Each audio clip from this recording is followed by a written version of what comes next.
Makoto Yuki is no doubt a fan favorite DPS with some insane damage markers, but to make him deal crazy numbers, you need to build him correctly. This lets me talk about all of his current weapons that he does have, starting with the best weapon, the Bladecifer. Now this is without a doubt his best weapon, as most 5-star weapons are, and the main reason that you want this weapon is because it gives crit rate percentage and it increases his 30 plus skill damage that you can obtain. This all stems from his weapon's description going off the moon phase passive, in which when the user gains 3 moon phase stacks, this is something that can also be built off of his skill 1, he'll gain a critical rate buff for 2 whole turns on top of the secondary buff that we stated earlier.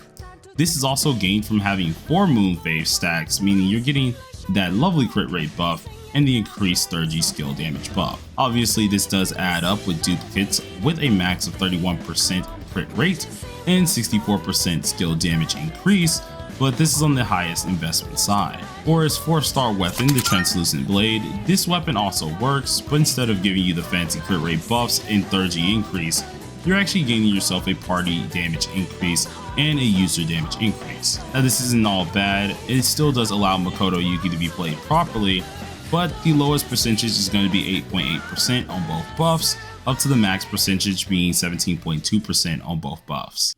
Get along with his GEARSET, Makoto Yuki runs Ruin and Hope, taking advantage of the overall increased attack percentage effects and crit/fire damage aspects.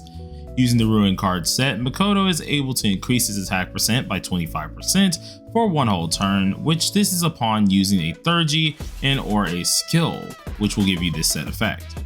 But pairing it with the Hope Universe card, it then allows him to increase his fire damage by 3% each time damage is dealt with a skill. This effect can stack up to 8 times and last for 3 turns while increasing his crit rate by 6%.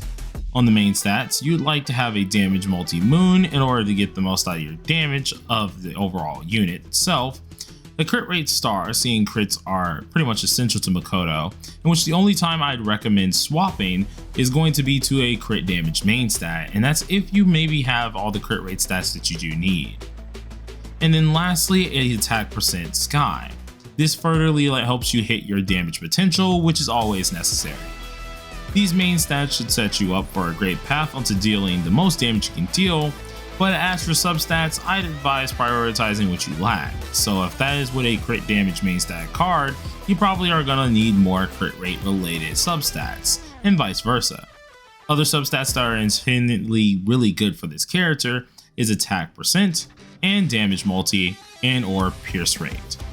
Being your main focuses, I think this should be a good start, so of course anything like this will help you out. It's pretty much an ordinary DPS build, so it will help you out quite a lot. To continue, we have Makoto Yuki's low investment awarenesses. A0 is generally enough for the character to perform perfectly fine, but A1 and A2 are the furthest I'd recommend anyone to go. A1, born from coincidence, allows his first skill to deal bonus damage, his second skill to provide a party pierce buff, and his third skill to give him extra 16% crit rate. All this is fine and dandy, but of course this is additional.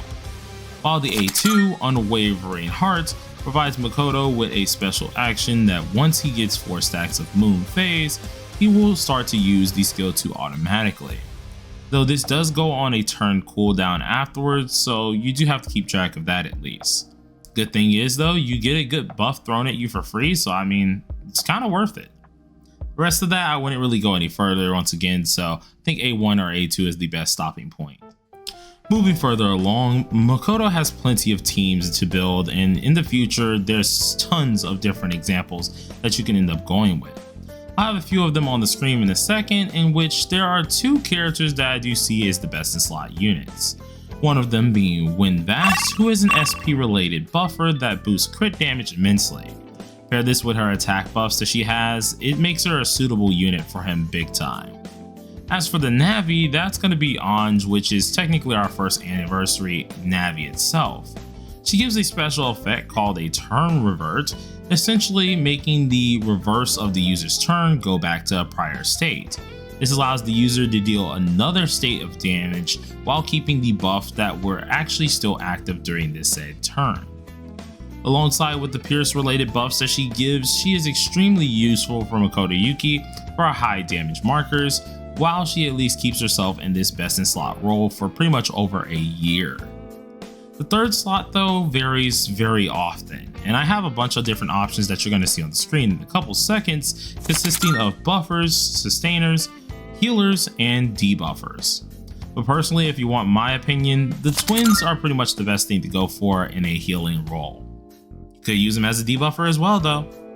Going ahead and getting started with one of the showcases here, this is a team that I would definitely tell you guys is a probable one that you can end up using on day one. This team itself is more reliant on being with the twins, and this is if you wanted to use the twins as a healer.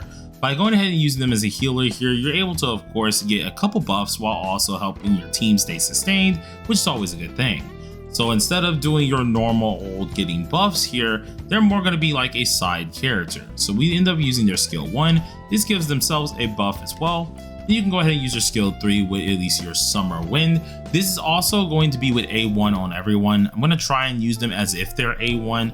Granted, my Anj is A6, so that's going to be changed as well. But you want to go ahead and try to do a rotation like such. Zalgogan's going to be a good persona that a lot of you guys are going to go ahead and use here, which you need to use that skill 1. The skill 1 pretty much sets up Makoto Yuki in order to deal the most fire damage you can deal and make sure that the boss is getting extra damage taken. Then on your first round with Makoto Yuki, you always want to go ahead and set up with the skill 1, going ahead and actually getting his stacks on off the right way. If you look at the very bottom of your screen, he does have his 3 moon stacks, which is perfect, and as the time goes on, he will get enough for his special moon stack, allowing him to deal the most damage he can possibly deal. Going to your second turn here, this would be more of your damage phase. Seeing that we already used skill 3 with your Anj, you're most likely going to end up using your skill 1. The skill 1 is going to give you a decent buff here that's obviously going to let you get some more damage off with your damage bonus here. And then you want to go back to your Anj as well and use the Tupperite skill at least the one time. If your Anj is obviously just base Anj and not A6, you can only do this one time instead of doing it multiple times. This is quite fair honestly, and I think it's perfectly fine for all you guys because all you need is one extra turn and you'll see how much damage he can deal.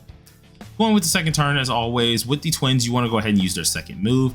This gives you the extra healing that you're looking for your entire team, and then when they do their follow-up buff here or their follow-up damage, it also gives you a nice party increase damage buff, which is also very nice. So if we go ahead and take a look at our entire party's team here, we can see obviously there's a ton of buffs on our man Makoto. We got attack buffs, damage buffs, you name it, we got it, as well as crit damage buffs, primarily coming from our Rico, allowing him to be prepared.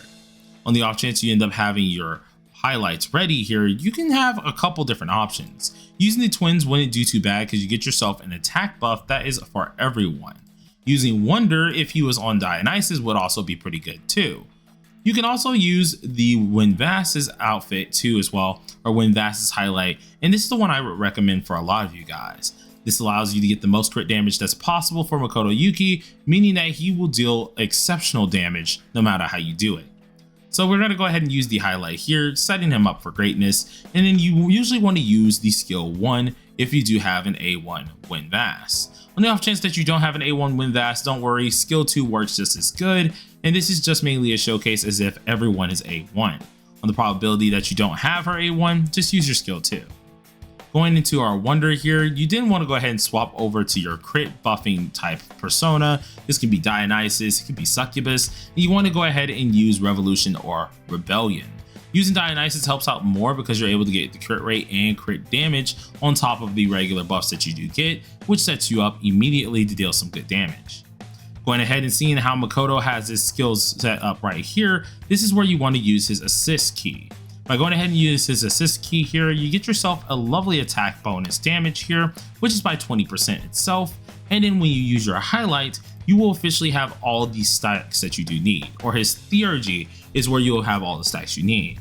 Use the top one, making sure you can get some extra damage on off, which gives you a decent bit of damage, but as you can see down below, we now have our moon phases fully stacked and our special moon phase ready. This allows us to go ahead and deal the most damage that we can deal with our skill 3, changing the animation like such, and allowing him to deal some crazy nice damage markers. Now, Since we did use Anj beforehand, we're also allowed to go ahead and start doing something like this again. This allows you to go ahead and use your same turn, once again getting the turn revert, meaning we still have all of our buffs, our special phase as well, meaning we can do our skill 3 once again.